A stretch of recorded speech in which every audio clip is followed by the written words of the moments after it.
नहीं है और सुरक्षा को लेकर भी कोई चर्चा हुई है? हाँ, ये मैं पहली फील्ड विजिट हमने अजमेर की है, क्योंकि अजमेर जिले का एक विशेष महत्व है। यहाँ तीर्थराज पुष्कर हैं, तो ये ख्वाजा की नगरी भी है अजमेर, और इसीलिए मैंने फील्ड विजिट सबसे पहले मैंने अजमेर का किया, और यहाँ से अब मैं पुष्कर जाऊँगा और वहाँ मेले का भी अवलोकन करूँगा और ब्रह्मा टेम्पल भी देखूँगा। तो यहाँ जो हमारी परिचयात्मक मीटिंग थी और कुछ सामान्य मुद्दों पर चर्चा हुई,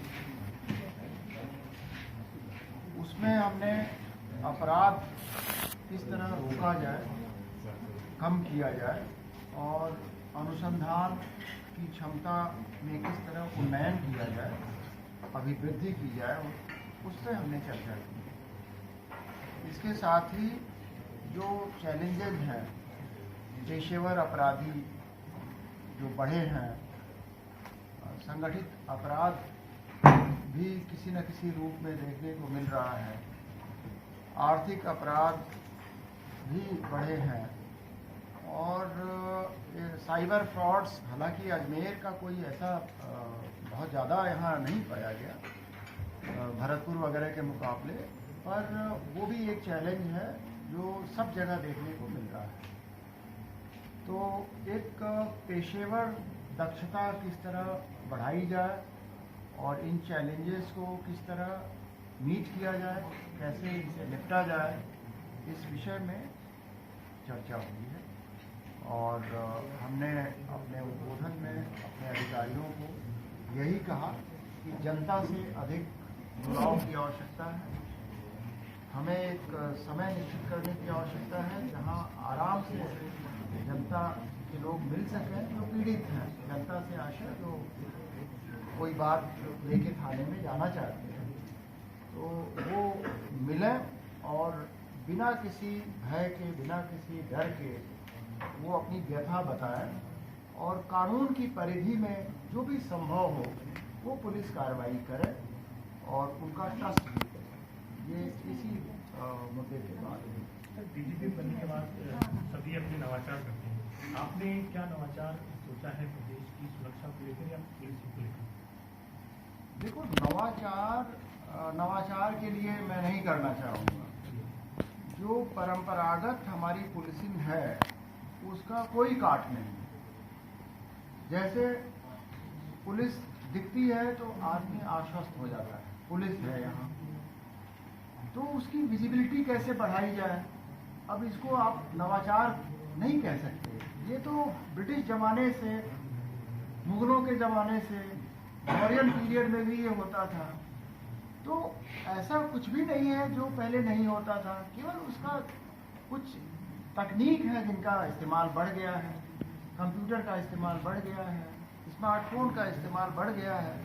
लेकिन जो उद्देश्य है कि अपराधियों में भय कैसे होगा, तो हमें उनकी पहचान करनी होगी। उनको अगर वो दिमाग में फितूर है तो उसको निकालना होगा, और ये कैसे निकलेगा, जो हमें कानून पावर देता है उसका यूज करते हुए उनको निरुद्ध करना है और आम जनता का विश्वास हमें जीतना है। तो इसके लिए ट्रेडिशनल पुलिसिंग पे ही हम बल देंगे, और उसमें अगर कोई तकनीक है जो हमें सहायक सिद्ध होता है तो इन सबका सेकेंडरी रोल है।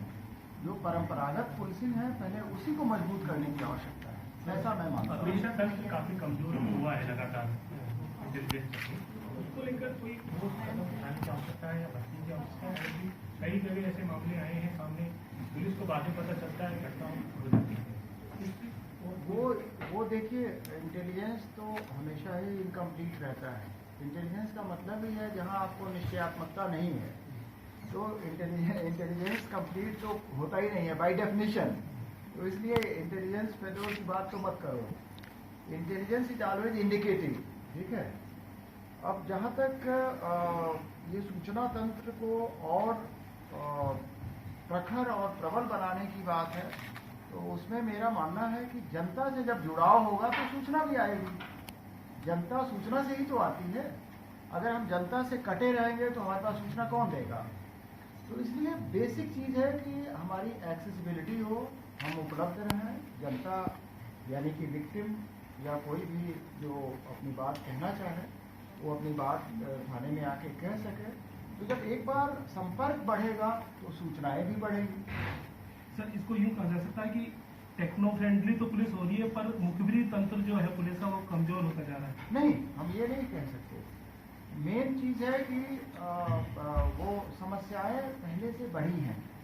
जैसे उदाहरण के लिए अजमेर का पॉपुलेशन मैं नहीं जानता, बाड़मेर में एसपी साहब आए थे, उन्होंने कहा कि जब आप आईजी थे उससे अभी लगभग 3 गुना पॉपुलेशन हो गई है, पुलिस की संख्या 3 गुनी नहीं हुई है।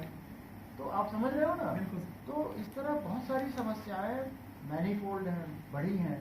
हमारा क्राइम रजिस्ट्रेशन पहले से बहुत बढ़ा है, तो रिसोर्सेज हमारे उस अनुरूप नहीं हैं। तो वो कहीं ना कहीं आपको दिखता है भाई यहाँ और होना चाहिए था, वो नहीं हो पाता है। तो क्या सर अपने रिसोर्सेज बढ़ाने के लिए कार्रवाई आपकी तरफ से कोई कदम उठाए जाएंगे? जरूर उठाए जाएंगे, लेकिन यह एक अनवरत प्रक्रिया है। मतलब अगर हम आज मांगेंगे तो आज ही नहीं मिलेगा, वो बाकायदा जाएगा, वो गवर्नमेंट उस पर विचार करेगी, फिर उस पर सैंक्शन निकलेगा, फिर उस पर भर्ती होगी। तो ये एक अनवरत प्रोसेस है।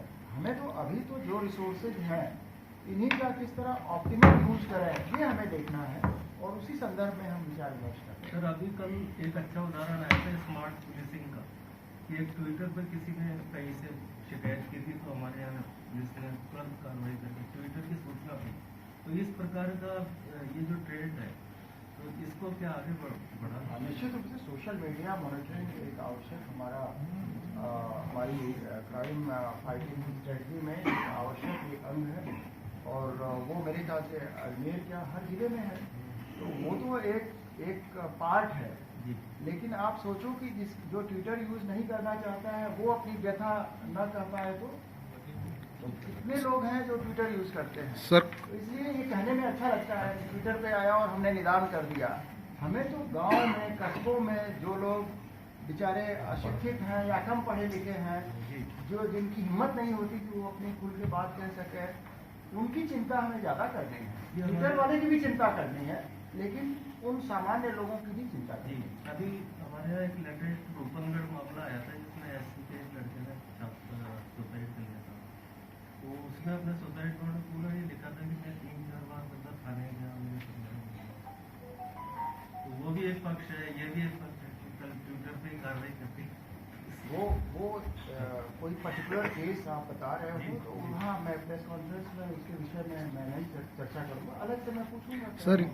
सर एक चीज़, उत्तर प्रदेश में या फिर हरियाणा में संगठित अपराध देखा जाता है, अब राजस्थान में इसकी संख्या बढ़ रही है। कई हार्डकोर अपराधी जो है राजस्थान में चले जाते हैं या फिर आते हैं या फिर वारदात भी करते हैं। अभी हाल ही में नागौर में भी हुई थी, यहाँ से एक आरोपी को हरियाणा से पकड़ के भी ले गए हैं। तो इस तरह के अपराध को रोकने के लिए पुलिस अब क्या ठोस कदम उठाएगी? नहीं, हम तो अपराधी कहाँ से ला रहे हैं। साउथ इंडिया से ला रहे हैं, मध्य प्रदेश से ला रहे हैं, नेपाल से ला रहे हैं। तो अपराधी देखो, आवागमन के साधन जब इतने बढ़ गए हैं तो अपराधी तो वो कहीं का कहीं जा सकता है अपराध करके। मेन चीज़ है कि हमने अगर आइडेंटिफाई कर लिया तो हम उसको पकड़ के लाएंगे, और इसमें कोई दिक्कत नहीं होती है। राजस्थान में बढ़ने लगी है, पहले इतनी वारदातें राजस्थान में नहीं होती थी, लेकिन यहाँ पे शरण भी हो गई है और वारदातें भी बढ़ने लगी है। उसको लेकर उस पर भी कोई कमेंट हम बिना डेटा देखे नहीं कर सकते, लेकिन सामान्य रूप में अपराध पॉपुलेशन की ग्रोथ के साथ, अर्बनाइजेशन के साथ बढ़ता ही है। तो वो कोई बहुत चौंकने वाली बात नहीं है। अब जो बढ़ते हुए अपराध हैं उनको कैसे हम टैकल करते हैं, अपराध होता है तो मुलजिम कितने कम दिन में हम पकड़ पाएँ, ये हमारा उद्देश्य होना चाहिए। और जैसा कि मैंने पहले भी कहा, पहला हमारा होगा कि अपराध कम हो, प्रिवेंशन हो जाए, और अगर प्रिवेंशन नहीं हुआ तो हम डिटेक्शन करेंगे और अपराधी के विरुद्ध न्यायालय में चालान पेश कराएंगे। सर अजमेर की पुलिस का रवैया बहुत अच्छा है, बहुत अच्छे काम कर रही है, लेकिन कुछ एक नियम ऐसे हैं, जैसे पॉक्सो एक्ट है, ये एक ऐसा एक्ट हो गया है कि इसके अंदर चाहे जिसको पत्रकार हो या अन्य और कोई कुछ हो, उस पर तुरंत वो लागू कर दिया जाता है या हो जाता है। नहीं, अभी हमने इसी बात पे कहा है जी कि हमारा बल होना चाहिए कि अनुसंधान फेयर और ऑब्जेक्टिव हो। जी हम किसी भी चीज़ में कोई प्री कंसीव नोशन लेके ना आगे बढ़ें। जी तो त्वरित हो अनुसंधान, फेयर हो, वस्तुनिष्ठ हो, ये हमारी कोशिश रहेगी और ये हम सुनिश्चित करेंगे। सर, पत्रकारों की सुरक्षा के लिए आपके मन में क्या एक थोड़ा सा प्रकल्प है, वो बताएं। पत्रकारों को एकदम सुरक्षा मिलेगी और पत्रकारों द्वारा हम लोगों को भी सुरक्षित रखा जाए। धन्यवाद सर।